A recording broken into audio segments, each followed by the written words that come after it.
First item on the agenda is attendance zones. Steve, you want to take it away? Sure. So what we tried to do is get as many questions as we could answered as part of the process. I already apologized to Director Kirschling. I think his was the last one that I did not get to. So we'll definitely have that for you, Brian, for the next meeting on Tuesday. It was a tardy request to begin with. But we are trying to get all of those done. So part of the idea tonight is to just go through these really quickly and make sure that if there are additional questions, we can get those asked so that I can get them answered. So I'm going to go through this relatively quickly and just ask that you stop me as we go through. We'll take notes on other questions that you have.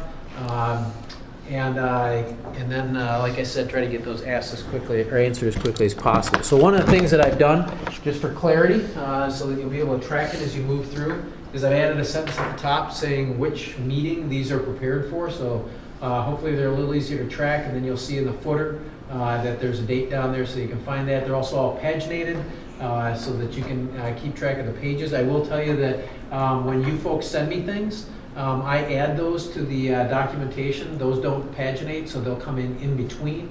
You'll see that as we go through. So the first thing, there were several questions about some building blocks. Chris and I were just talking about it. I need to make sure that the numbers are correct, which I'll verify between now and our next meeting. Give you a quick example here. So the number of elementary, junior high, and high school kids in the North Man Island.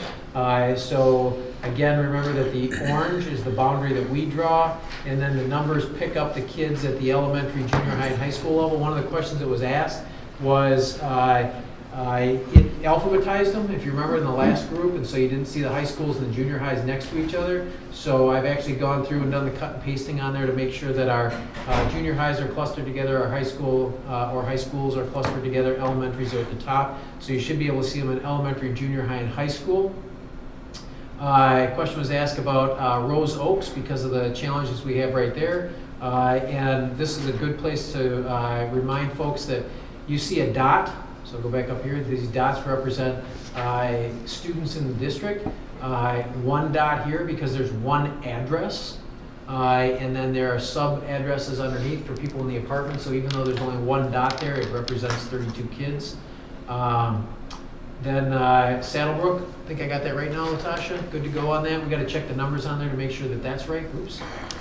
A question was asked about the Twain West Island. Here you've got the students that are east of Sunset in the Horn attendance area. You'll notice that I inadvertently grabbed a spot on Borlaug. That's part of the athletic campus, though. There are no dots in there, so we don't have any kids. Then there was a question asked about distance. I think, Chris, this was the one you and I went back and forth about a couple of times. So can we figure out how many kids live less than 2 miles, how many kids live more than 2 miles in each attendance area? So remember, these are live-in numbers. So these are the kids. There are 325 kids that live in the Alexander attendance area. They may go to school at other elementary schools, but they live in the Alexander attendance area. Of the kids that live in the Alexander attendance area, 257 are less than 2 miles from school, and 68 are more than 2 miles from school. So you see that for all of our elementaries. Did the same thing for you at the junior highs. Oh, and I got a typo in here because the high schools are 3 miles, which you'll see in just a moment. So that is actually less than and more than 3 miles from the high schools. That's our mandatory attendance area. This would be a good check too. Like Garner, I think today has like 609 kids. Yeah, you were asking about that. So one of the things that I told Chris is that this software allows you to set lots and lots of filters in there. Obviously, we're working on a super tight time frame, so I usually like to go back and go over things a couple of times. Did not have time to do that in order to get this done for today. Chris had some concerns that there might have been a filter that was set incorrectly in there, so I'll have to go back and rerun all the numbers. If it turns out that we're off, I will let you know, and we'll get the new numbers posted. So one of the things, Chris, as we were going through and having Liebig, as we were going through and having that question about less than and more than 2 2 miles from the elementary school. This is the graphic representation of it too. In this view, you only see yellow dots. These are kids that are. That may not be the case. I was going to say these are actually kids that thought I did live in, Chris, I might Yeah, have to go that back. looks more like and check. enrolled. These might be enrolled kids, Yeah. which is why the numbers might be the way they are. I bet you they're enrolled kids because look at the dots. So Right. those are not live-in, those are enrolled. So these are only yellow dots, so these are kids that are attending Alexander, which is why you see some dots here in the Wood attendance area. And then here's your 2-mile line. Obviously that's gonna catch most of the kids in Alexander. And see down here, I thought this might help Chris, that there aren't any dots down here. Ah, right. So you can tell that there are not any kids excluded down here. However, you do see dots up here. You don't see them here. So that helps you understand who these 68 kids are and where they live. So I did that for each one of them. This might be a different contrasting type of map to look at because you see at Borlaug, we got a lot of kids that live out of the attendance area that are attending Borlaug. So here you see all the attendees. So you got some Weber kids, you got some Kirkwood kids, you got some Coralville Central kids, you got some Horn kids, but they're all attending Borlaug. So they wouldn't get a bus even if they They were. wouldn't get a bus, but it gives you an idea. Here's the 2-mile loop. So these kids down here are in the Borlaug attendance area and outside that 2-mile window. Now this is I need to point this out, and I was talking to the admin council about this because this is something that Dan and I talked about, the gentleman from Guide K-12, that's really important for you to keep in mind. So we have the spider charts, right, that show if I leave the school and I drive a half mile, a mile, mile and a half, 2 miles, it shows that. Okay, that map is different than this one, so the numbers are not going to align because what they do here, and this would be a good area to look at it.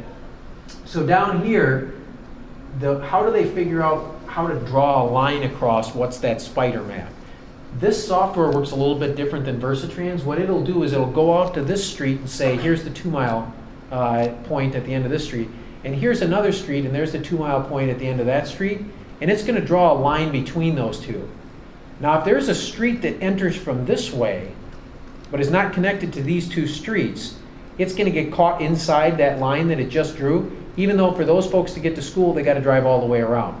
So these numbers are not as exact as what you're going to get out of Versatrans, but what I told the admin council today when we were talking about it is, we're in the horseshoe pit.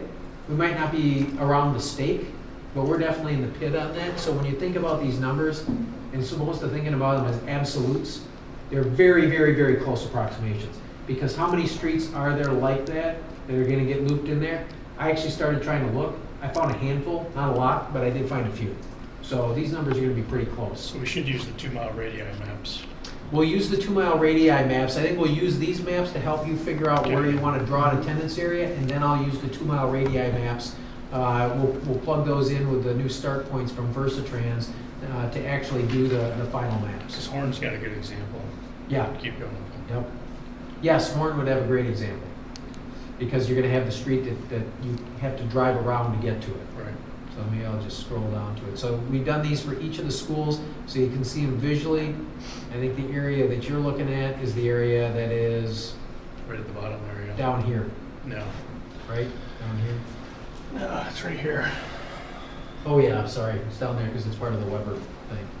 So, again, so they're drawing maps that are pretty good approximations, but are not 100%. It's interesting.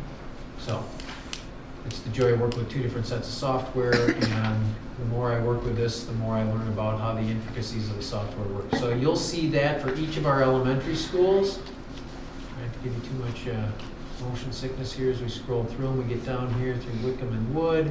And then you see that we have it for the junior highs too. Again, that's also a 2-mile radii around there. Here's northwest, southeast. Now again, with city here, you're going to see that's a 3-mile. So I got to go back and correct that on the sheet. So there's your 3-mile loop on city and west. Chris, I told you there was a concern there. John and I and Molly and I talked about it today because it shows you with city high at 1428 and west at 1700. So I've got to drill in there and figure out why whatever was uploaded into the software Sunday night was showing the numbers the way that they are. So those are those are the building blocks and the radii that were asked about over the course of the last couple of weeks from board members. Then we put some compilations together of various building blocks when you start assembling them based on input that we got from board members. So one of the first ones is a grant area. And again, what I did was I drew the map based on input from you folks, and then I put your sheets in after it. So again, the pagination is not going to be reflected because I merged those PDFs. So here is one iteration of a Grant elementary school attendance area. Can I slow you down on that one for one thing? Yep. That says Lincoln 100. I thought we had North Lincoln being about 150 kids. Well, That's why this is. that's why we're worried that There's some there's a filter off. Something's filter going that's on. set Okay. somewhere. So I may have to run new numbers on this, which actually, now that I've got the template in here, should be relatively easy to hopefully cut and paste those in there. So this is, Chris sent this. This comes from the Johnson County Property Viewer, Parcel Viewer page. So I was able to use that to draw a really nice line across here, figure out really how to go right down the backyards, because these Has are everybody plat seen maps. that? I'll send everybody the link, but it's pretty It's a great cool. link. Yeah. Yeah. And then using that line to draw this one, and then again using this Sharpie map and this one to put that together. Here's a pen building or compilation from those building blocks, again using these neighborhoods. So you added Cedar Springs there. And that line, yep, so I used the same line. I went right back to that parcel view piece and drew that same line there. And then here's Garner. This is another one we were trying to do the numbers on it, and we were off by about, what, 50 in the math you just did? Yeah, it's 50 or 100, something like Yeah. that. Here's Van Allen, and again, used this Sharpie map in those neighborhoods to do that. Wickham, and again, used part of the directions from here and this map here, to put that together with those neighborhoods. Here's the groundbreaking we just did, so New Hoover. Again, using this particular map. This is a Lemmy block. And that uses this map. And then you blew this up so that I can make sure to get the lines down the right streets there, so I appreciate that. Went down a little bit deeper here with those neighborhoods. This is a Longfellow map, taking into account information that you pulled off of there. And then a Lucas map. And that comes from this one here. This is Lori sent these questions in, so hers came in, she had sent one Sharpie with it, the rest of them, Brian, like you, sent in a bunch of kind of parameters and questions. So she said essentially, can we draw a new map? Minus, minus, plus, plus, plus, minus. So that looks like this. Again, I got to go through and run those numbers on it, but it gives you an idea of where those kids live in that area. Then same thing, can we draw northwest west, plus, plus, plus, plus. And then finally, can we draw north central Liberty, plus, plus, plus, plus, plus. And for this one, she actually shared a map. And part of that's because if you look up here, her question was, can we include Old Hickory Road? Can we include the apartments at the corner of Holiday and First Ave? She and I were going back and forth about that, so she just printed out a map and drew this and sent that in so you could see where that particular juncture lies. Then there were a bunch of questions that you asked, so we tried to get all those answered. This first set was about mapping. Who does the official district boundary maps, which we don't have up in here? We have done those in the past. It requires us to use ArcGIS software. As of April 1st, we don't have anybody in the district trained on how to do that. I have not come up to speed on that yet, but we think we can get some assistance from the city of Iowa City. I know they're going through some transition there too, but I think we've got folks in their office that know how to use that ArcGIS software so that we can get that map done. Actually, I think Phil has one of those big blown up maps right there in front of him. That's the one that's done on that ArcGIS. The question was asked about, can we draw a map that sends kids to their current or their closest elementary school? We cannot. Guide K-12 does not have that capacity. We can do that in ArcGIS, but again, we don't have anybody trained to do that right now. and you have to get a layer loaded in ArcGIS, and then you can do that forced send. But we have not, we don't have that capacity right now. Is there a master map of the whole district showing which areas are not within 2 miles? There are not. Talk to Guide K-12. They do not have the ability to do those overlayers. We talked about whether or not we could set up some kind of scenario that would do that. They tried to run that at their shop, could not get that to work. So they're still looking to see if there's a workaround with that. Can we draw a 2 mile drive distance but only inside the school boundaries? Only the way I did it. So that would be the workaround for that. And then can we do a half mile? Yes, we can. We'd have to do each of those individually for each school. And actually this should say 1.5 miles, not 2. I already did 2. So we could do half mile, 1.5 miles, just like the spider maps, but we would have to do each of those separately. As I said to him, it kind of sounds like I need to go back to that overhead projector where you run them off on the acetates and then you can set them on top of each other.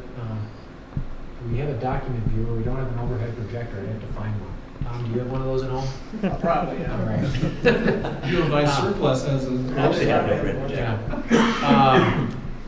Can we create a closest school driving distance map for the elementary? And that, again, is not something that they can do in Guide K-12. Some Durham questions. Is there a district-wide map showing which areas currently receive mandatory as opposed to elementary busing? They do not have a district-wide map that shows that. Could we get a map of the non-discretionary busing routes with the number of students in each area? And they said they don't currently have that route, and they're not exactly sure that they can do that. Because of course they blend routes. Right, that's, Because they some do the kids route, are discretionary. yeah, based on efficiency, so they're not sure that they can create a map. They actually don't have, other than the Versatrains, they don't have that kind of mapping software that does those kind of color platted areas like we do, so they did not think they had the capacity to do that. How many kids in the current grant scenario would currently be bused, or are currently bused, would be bused? They said if we can give them a map that we say these are the boundaries for grant, they can run that scenario.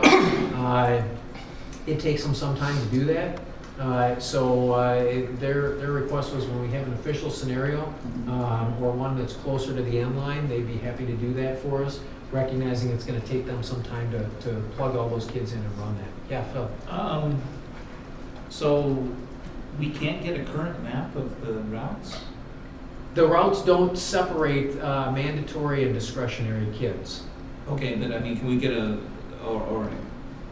but is it possible just to get an existing? Like a map of the routes? Yes. Yes, that I think we can get.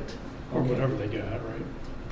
Yep, Yeah, so that would that's just all show I you get. routes, What do they but it got? wouldn't say this was a discretionary bus, this is a mandatory bus, because they've got discretionary and mandatory kids on the same bus.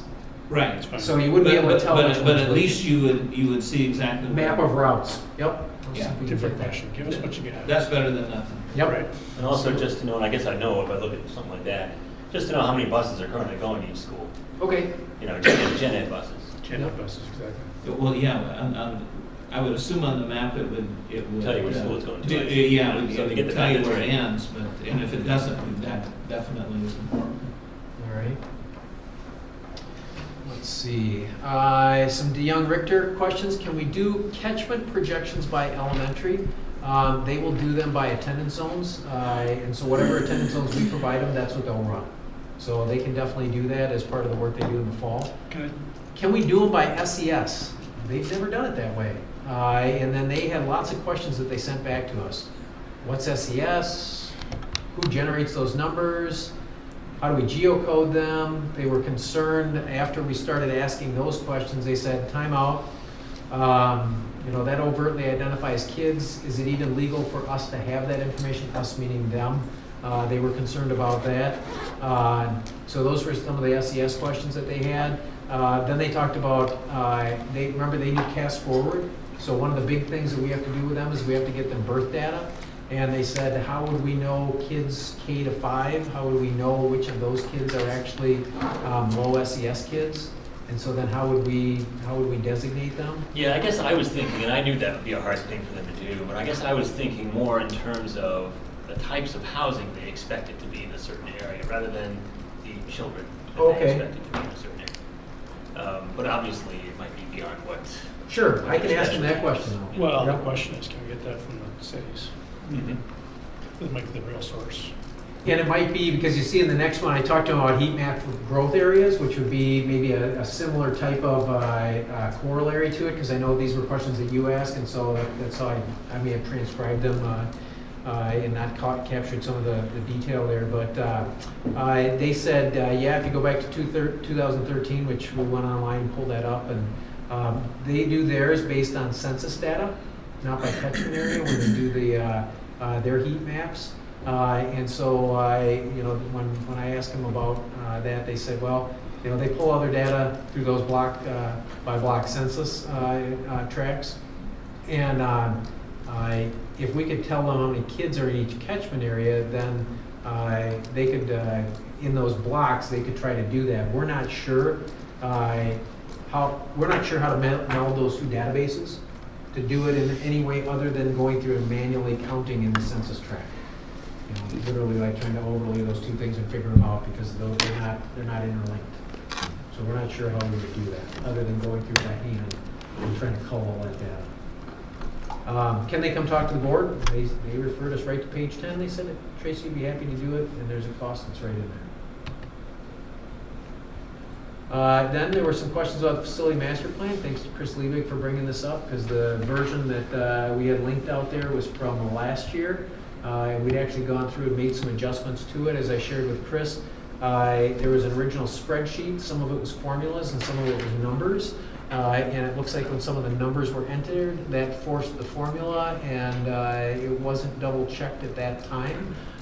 So we went through and double checked everything. So the correct numbers for those questions: 587 here, 564 here, 302, 242. 8956 is the final number. 17 is the acreage. Ask a couple questions about space. Is there room at Hills for Twain Island? Is there room at Borlaug for Boston Way?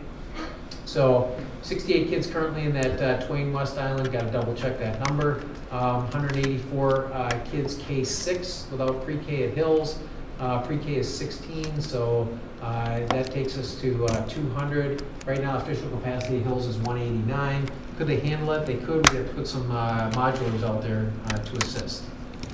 Because part of it depends on where those kids would come in, because obviously our classrooms aren't full. So if we got the right kids in the right places, we could accommodate a lot of those kids, but probably not all of them. We didn't do a grade level alignment to see where the openings were and where the kids came from the island. Boston Way had to do an artificial designation just to make sure that I had the right neighborhood, if you will, for Boston Way. So we looked at Cedar Creek on the west, Highway 6 on the south, 23rd Avenue on the east, 10th Street on the north. That gave us, in that particular block, 54 kids. There's 431 under this count of kids at Borlaug, which we think might be light. Borlaug pre-K is 42, 473 there, official capacity 451. So again, we'd have some empty seats at Borlaug if the kids were in the right grade areas, but likely to accommodate 54. You'd probably be looking at need for an extra classroom somewhere. There is some space at Borlaug if you were to take some of the common areas at the end of the hallway and turn it into a classroom. So they might be able to accommodate it without a modular. Yeah, the biggest challenge though is the growth in that area. Right. I mean, you got a huge subdivision represented. This sheet does not look good printed on 8.5 by 11. It looks much better printed on 11 by 17. So if you need a copy, let Kim and I know. We can get that done for you. Electronically, it's great. Phil's got his hand up already. Kim, you can make a note, at least one. And two, why don't you run 7? It looks great when I read it, because I put it on the computer and blow it up so that I can read it without using my glasses. So that's where I tend to read it most frequently. Phil? Before you go any further, Steve, on the bottom of page 50, so the $4,100 or $4,160, that's in addition to the contract for Yeah. those guys to come in. Yes. And what's the contract with them? What's the cost on that? Do you have? Ooh, I don't have that off the top of my head. Oh, okay, no problem. For what we're paying them this year, for the Yeah, update. I'll look that up and send it Oh. out. Yeah. And that's just to come to one board meeting Yep, that is, pulled it right, I went right to it when they told me that, I went and pulled the contract, right out of board docs and went back and was able to locate that page number. Then, there were a couple low SES questions that came up, and I know several of you are new to the board since we had our tete-a-tete with the U.S. Department of Agriculture. So the question was, can you send the definition of the low SES? That's on the next sheet. Can you include the SES, special ed, and ELL numbers, SE here, she defined it with special ed, and ELL numbers on the building blocks? I don't think we can with the SES, even though we've defined it differentially in order to comply with the USDA, because as you build different building blocks and you overlay them with each other, people will be able to parse that data, and that was where we got in trouble with the USDA the first time around. So I do not believe that we can do SES data for you. Does that change when we get to the scenario stage, or? Yeah, I think when we aggregated out, that was kind of where we went to with the USDA and the Iowa Department of Ed last time, is when you get a final attendance zone and you go through and say, okay, here's where we're at, then I think I can run those. It's when you start doing too many building blocks. But also a not quite final. Yeah, Something, right, so we can. yeah. They just need to be careful they don't. One of the things that the Iowa Department of Ed said last time was, you can give us directions that say things like not more than, not less than, in between here, and we can work on that. We can bring you back a scenario, an iteration, even a conglomeration of building blocks, whatever it is, that we say that fits in whatever those parameters are, provided that they're broad enough, which we asked them what broad enough was, and they chose not to define that. So, I take it when you do SES this way, and so you're using a bunch of factors, yep, and that's this piece. FRL, and ELL, et cetera. Yep. You're not, if there's a kid who's ELL who's also FRL, you're not counting twice, right? No, we try not to in that data set when we go through there. We use a bunch of things, so I'll just go through these real quickly so you know what they are, because some of this might be new terminology for you. So obviously you know FRL data. Direct certification process, so that's part of the free and reduced lunch program that allows us to direct certify some of our students so they don't have to actually go through and fill out the paperwork. We have schools that qualify for universal lunch and breakfast, and so many of those kids go through a direct certification program, and we work with Departments of Ed and Human Services on that. We have kids that qualify under the homeless youth, and then the migrant education program. Those are two separate, and so kids that are in there are included in this group. And so, like you said, we go through, we try to do head counts in there so that we're not duplicating numbers of kids. So that's the way the system is set up, so that it should be able to do head count without duplication when you meld those 4 databases. Be a bigger topic than we can get into tonight, but I'm just curious, at some point, you all decided to do it this way, could have chosen to do just percent not proficient. Sure. Using test scores. What were the factors that went into choosing this way instead of that way? This actually, this language right here was essentially written by the Iowa Department of Ed. So they wrote this when we said, what do we have to do to be compliant? They wrote this paragraph for us. Because it seems like ultimately what we're after is this proficiency gain. Which is a pretty good proxy going either way. I guess so, yeah, although you don't need a proxy if you have the actual data. Yeah. Anyway, curious about it. We'll talk about it I'm just saying, more some other what meeting. would that, never mind, go ahead. You good to go? So, I'm trying to do your half an hour here. So Yeah. that's, that in a nutshell is what we had there. I've got a few other questions that you've asked here. I've got Brian, you sent me one yesterday, so I will get that one plugged in. If you've got other questions, you want to send them to me, give me a call, let me know what they are. We'll see what we can do about getting those up as quickly as possible. I'm going to double check. I'm going to have to rerun all the numbers on these and make sure that we didn't inadvertently have a filter on that artificially reduced some of those numbers. I think I checked versus current enrollment, rather than Yeah. make sure you're in the ballpark, so. But the numbers on your big number sheet, those are good numbers. Yes, those are good numbers. Just small print. The Swiss Army sheet, yeah, just the small print. That might explain too what was going on last week with that It may have. Fox Runnish area. Yeah. Where I was getting a different number on one. Yeah, It's gotta be something like that. yeah. I'll send everybody the Johnson County property viewer thing. It was really interesting. There's 2 learnings real quick. There's a lot of private drives north of 80. There had to have been Never- something else said on there, because I Okay, just ran this but like one in at the Grand Area, there's a 793. ton of private drives and shit. Here it says 667. And the other thing He is, said, is "Oh, when I was interesting, you look working at out, I North had West some other Liberty, there's no filter. connection between Cedar Springs and like Fox Run.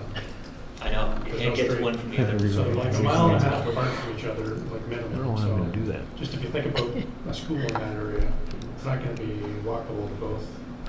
And it's not, when you look at the plan, and it's not, there is no connection. There isn't plan to be anyone, so anyway, that's just 2 FYIs. So for next week, I think we got it on the, after the board meeting, we talked about maybe doing a hard stop, like we can go beyond 10, or if we don't start the meeting by 9, or I propose for next week, why don't we do a hard stop at 10 and For the, work session? So that's the work session after the board meeting. Yeah, What if the board meeting goes past if we want to do it. But how about we aim for 2 hours? Can't get out. So I'll put, Kim and I'll get that on, we won't exceed 10:30, so yeah, if we go beyond, or 10 o'clock. Why don't we try that and see? I like this idea of having some. Obviously, the work session starting at 9:57, Yeah, we'll we'll consider doing that.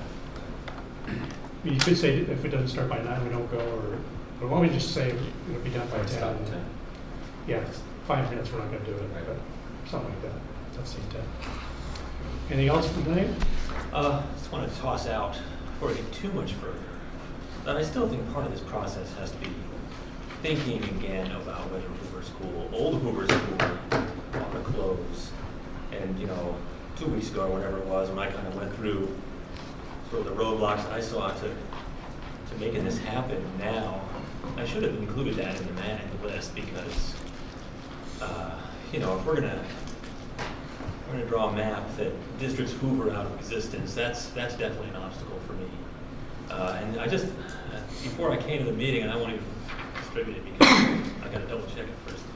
But just looking at the list of, from the things you printed out for us, number of elementary students within 1 mile of the school. And if you put those in descending order, Hoover is literally 3rd from the top. 572 kids within a mile. Even though I realize not all those kids are going to go to Hoover, right? But even compared to the surrounding schools, that's a significantly higher number. So if we start talking about putting schools where the students are, keeping schools where the students are, I would think that would be one we want to keep. But I just want to toss that out into the discussion. Yeah, the pro for Hoover, is it centrally located? The county is centrally located? Well, maybe Separate it's school. sure got the density around it, Yeah, no, in a way that even the surrounding schools don't have around. uh-huh. All right, anything else for tonight? Entertain a motion to adjourn? So moved. Second? second. All in favor, say aye. Aye. Any opposed? This meeting's adjourned, thank you.